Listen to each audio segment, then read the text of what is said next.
Okay, so where was I born and raised? I was born and raised in Mesa, Arizona. Mesa being a suburb city located east of our capital, Phoenix. But within growing up and being raised in Mesa, within the city of Mesa, there can be a delineation between where in Mesa you grew up, and I grew up in East Mesa. So the home that my parents have, that is the house that I grew up in. I moved into that house, or my parents bought that house when I was 3 years old. And that's the house that my parents still have to this day. So when I come back into town, that's the house that I still go back to. It still has my room that I was growing up in. And so I'm still very much a part of a community when I come back into town in terms of observing what's going on, what's changed, what's still the same, what do the demographics look like. But I moved out of Arizona with my family quite a few years ago. And up until that time, up until leaving Arizona, I'd never lived outside of Arizona. And I lived in East Mesa all the way up through college. At least I should say up until graduate school. I lived in the valley. And it wasn't until after when I got into graduate school and beyond that where I left Mesa. So I'm speaking to a life where I've spent decades in that community. So I'm not talking about 5 years or 10 years. I'm talking about over 20 years of living in that community. All right, let's talk a little bit about my background, as I've mentioned that here and there in previous videos. So after finishing high school, I went straight into college. I initially wanted to, in some way, be a counselor or a therapist or in the helping profession. I knew that I did not want to be a nurse. My mom was a nurse. She's a retired nurse now. But I remember listening to her stories of nursing, and man, I knew back then that wasn't what I was going to do because it sounded and is difficult. And, I'll get into this a little bit more when I talk about my parents, but I was also very aware of the challenges that my mother faced as a Black woman, as a Black immigrant woman working in a major hospital, in Phoenix, in the largest hospital in Phoenix, certainly at that time. And her stories as a Black nurse working in a major hospital, her stories are also very different than her colleagues, than the white nurses that worked in the same hospital. So the treatment that she received from her patients, from other coworkers, from doctors, was vastly different than what her white colleagues would experience. So, but I will get into that later. But I knew that I didn't want to be a nurse because of my mother's stories. I knew that my father is military. He's retired military. And I always felt that my parents had these extraordinarily difficult careers. It's because they did. But I just wanted to be in the helping profession somehow. And I knew I was going to go to college only because of my parents. So I started college right after high school. I eventually majored in social work. At Arizona State, I applied for and was accepted into Barrett Honors College. And so I graduated with honors at Arizona State. And then after getting my bachelor's and master's in social work, I went back to school just a few months after getting my first master's. I went back to school, went to doctorate school, and received my second master's and doctorate in clinical psychology. I, based on fulfilling the requirements of that degree, I have countless hours of work with many disenfranchised populations, vulnerable populations, populations of color in terms of our Native American populations, working with individuals that have significant medical issues, working with individuals where their diagnosis of HIV has changed over time and moved into a more serious diagnosis of AIDS. So at this old age, I'm tired. I'm old and I'm tired, but I'm used to it. I'm used to being in environments, and I look forward to and have dedicated my life to working with people outside of myself. And it's a pleasure and it's an honor. And so I've done the work. I've done the work. I've lived it. I graduated and have the experience to show for it, at least on paper as well. But I think that gives a pretty good idea of my educational background. Okay, so let me talk a little bit about Mesa. Mesa is located 20 miles east of Phoenix in Arizona. It's 140 square miles. It comprises over 500,000 people, and it's listed as the 36th largest city in the U.S., larger than Miami, Atlanta, and Minneapolis. Let me next give you some demos of what was going on in Mesa in 1980 when I was living there. As I said, or if we're looking at Mesa now, I said it was about 500,000 people. But in 1980, and I'm going to be using the 1980 Census Bureau, Volume 1, Characteristics of the Population. It shows you in relation to the other cities in Arizona in 1980 at that time, where Mesa is located. But this is also a resource that I use to gather other data specifically about Mesa in 1980, which is the time my family and I moved into the home that I would be growing up in. At that time in Mesa, we've got 152,453 people. Out of that 152,000 people, 140,585 were white, or that's 92% white. And all of that can be found in that packet. I'm going to break down characteristics for being Black.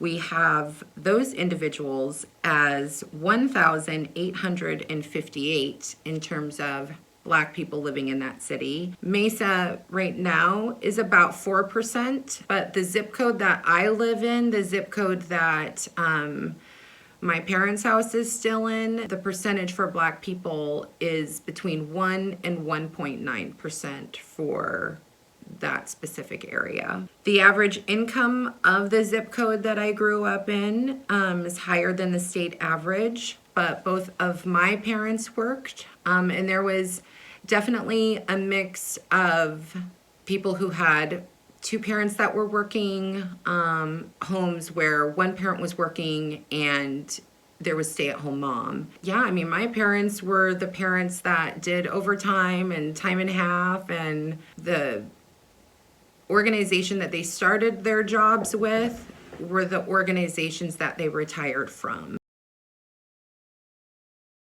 A lot of the information, since I'm not Mormon, I was raised Christian, as I've said before, a lot of the information I got is statistics, things like that from churchofjesuschrist.org. Some of that research might change, or that information might change. If things are different or they've shifted, feel free to comment and write that information out and inform other people about what's going on. Certainly from that website, it talks about that in the mid-1800s is where there are the earliest Mormon settlers coming into the area from Utah. Prior to that, we have Native American people, and certainly it's important to bring that up to mention the Indian Removal Act that was signed by President Jackson in 1830. So that gives a little bit about a foundation that was put into place when Mormons came into the area. It's important to talk about that because that takes us through to me talking about my childhood and why there's such a heavy Mormon influence. So, according to Mormon websites, Mormons currently in Arizona are about 500,000. Growing up, I didn't have these statistics. I just had my experience. And so it's absolutely very validating to be able to look back at these statistics, which they just certainly match up and measure up with my experience growing up as a girl of color in this community. But let's get back to Mormons. So again, churchofjesuschrist.org, we have about 500,000 Mormons. Comparatively, we've got, for New York, let's say the state of New York, 83,000 are listed in New York. Tennessee, let's talk about the South, we have 52,000. California, 756,000. And then Utah, of course, I'm going to list Utah. Utah's at 2 million. So the state of Arizona, though, in 1980 had 171,880 Mormons. In 1990, that number grew to 241,000. The area where I grew up in Mesa is just 10 minutes from what's known as, well, what used to be known as the Arizona Temple, but it's now referred to as the Mesa, Arizona Temple. I really try to just keep things current, but like I said, I'm not of the faith, so if there are additional corrections, just put that in there or comment about it. And prior to this temple being built, being constructed, the stories are told that Mormons had to travel to the St. George, Utah temple for temple ordinances. For me, I have spent, because I grew up in a neighborhood where many of the kids I knew were Mormon, some were not, some were Christian. It's certainly very common for me to have gone to the temple, let's say, for example, on countless occasions. I mean, family home evenings, when I've been at friend's house, it's family home evening. I mean, the countless questions from elders about converting. And, but I'll talk about all of that stuff. Yeah, I mean, I really spent countless hours not being closed-minded or, really trying to be respectful, be diplomatic, be kind, be Christian, and was always, accepting of my friends and their religion that they were active in, and I had my religion that I was active in. I had my church that we went to twice on Sundays, several times during the week, baptized, the whole thing. So for me, I had my church home, and then I noticed just living in a community where many people know each other, many families know each other. This is a faith that's very, very strong and very, very much values genealogy, certainly similarities in terms of being a part of a conservative faith, very much knowing that for me in my neighborhood, for me in my zip code, I was definitely in a religious minority, as well as a racial minority, as well as an ethnic minority. But let's continue on. So in all of Arizona, the website states that there are 115 stakes.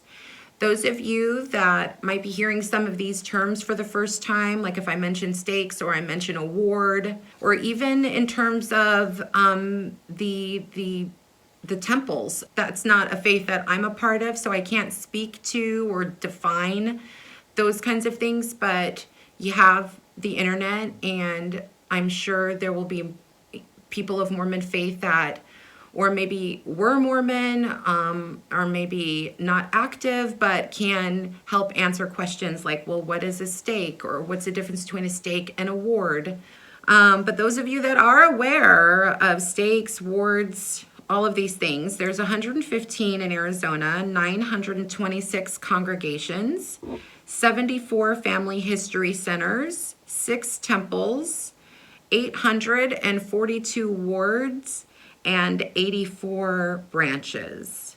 In terms of getting very, very specific about my street, I mentioned that the friends that I knew that grew up in my area, you know, my block or the next block over, so on and so forth, were mostly Mormon. But I was raised in a 3-house cul-de-sac. It's my family, and then in the middle, our neighbors, they were Jewish, are Jewish. They don't live in that house anymore, but we are still very close with that family. And then the next house over, completing the cul-de-sac, was a family that their parents were traditional Chinese, I believe not born and raised in the United States. Outside of that cul-de-sac, I could not tell you where the next family of color lived. I certainly couldn't tell you where the next Black family lived. Absolutely couldn't tell you where the next Black family lived. And I'll explain more why that is when I talk about the demographics of my junior high and my high school. It'll make sense why I didn't know where the next Black family lived. Yeah, but that at least gives you a little bit of an idea as to what my 3-house cul-de-sac looked like. And it was probably the only 3-house cul-de-sac with that kind of diversity in probably all of Mesa, I would say, if not further than that. But that is a little bit about the city, my area, the zip code, and then my house.